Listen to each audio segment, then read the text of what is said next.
University. I am a tenured full professor here. So I'm going to be a little bit careful, because I actually love Kennesaw State, and it's been good to me. And Kennesaw State is, in fact, a better place, a less prejudiced place than an awful lot of places out there. It didn't stop me from having trouble getting tenure here, however. I had to fight for it. Now, when I came on board, which is over 2 decades ago, I came as a clinical sociologist, which had no political connotations whatsoever. It was only within a few years that people discovered how conservative I was and how the chair of the department at the time then tried to get rid of me. And I had to fight to stay. Obviously, I succeeded and have moved up accordingly. But this is a place where if you are a conservative, you are not welcome. This is simply the nature of academia, period, everywhere in this country. There were 2 people that I asked to be part of this panel who politely backed away, actually 2 and a half.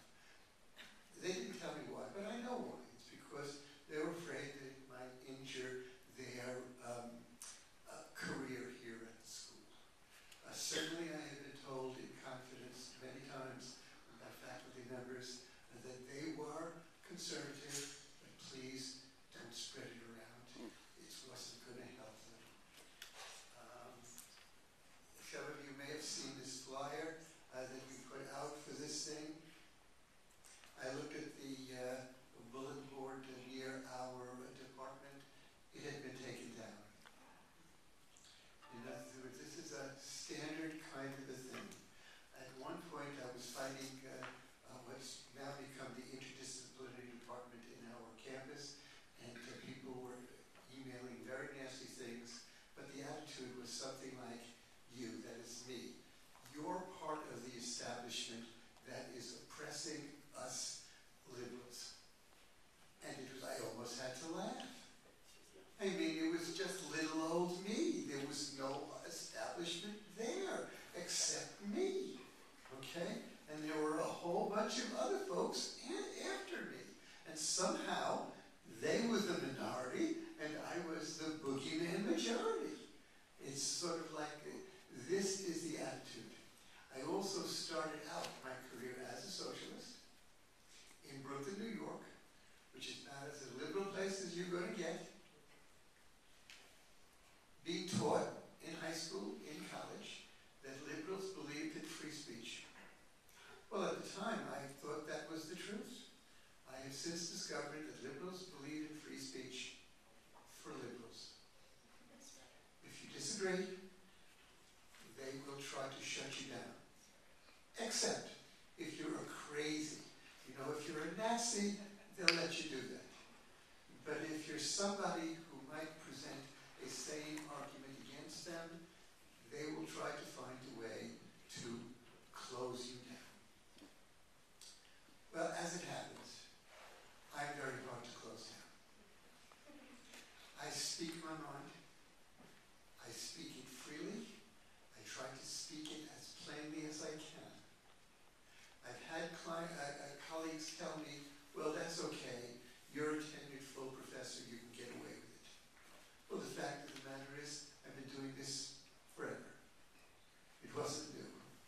And people who tell me that they're waiting to become tenured full professors have a way of being quiet even after they achieve that status.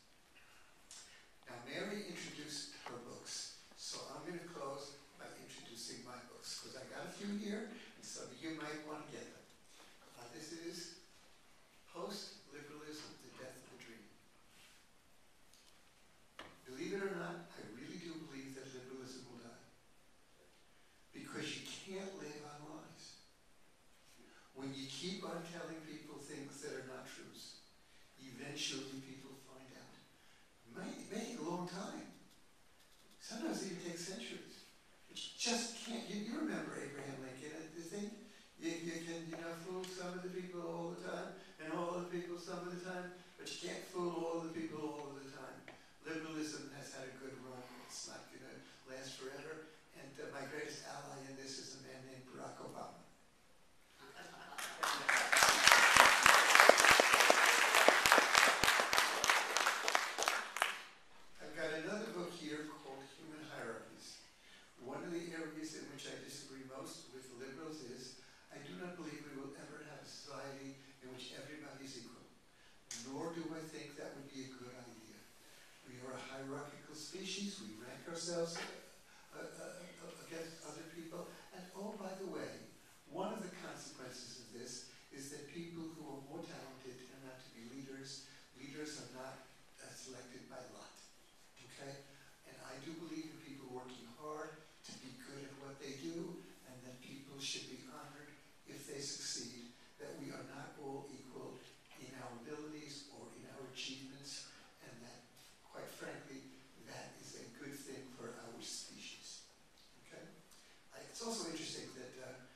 titled Human Hierarchies. I would have assumed that someone would have written a book about it. But sociologists are so liberal that I got to get there first. And then one more thing. I was a clinician, so some of you might be interested in this. I've got a book called I'm Lost and Losing that came out as well. Basically, why people are unhappy and what they can do about it. Because I believe in personal responsibility, even in things like our own happiness. Obama tells me he wants to be my keeper. I would just soon keep his distance. Thank you.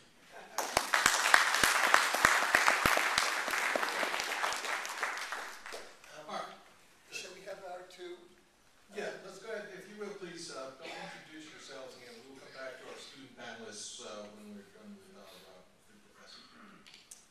Good evening, everyone. Can everyone hear me? Excellent.